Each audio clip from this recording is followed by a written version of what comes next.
อยู่หลายรอบแล้วนะนี่นั่นจะเป็นหัวแล้วเนี่ย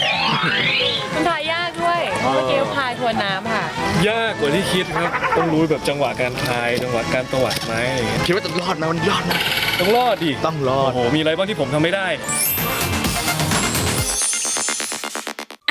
อย่าเพิ่งเปลี่ยนไปไหนอยากดูละครย้อนหลังพิมพ์เลย www.bugaboo.tv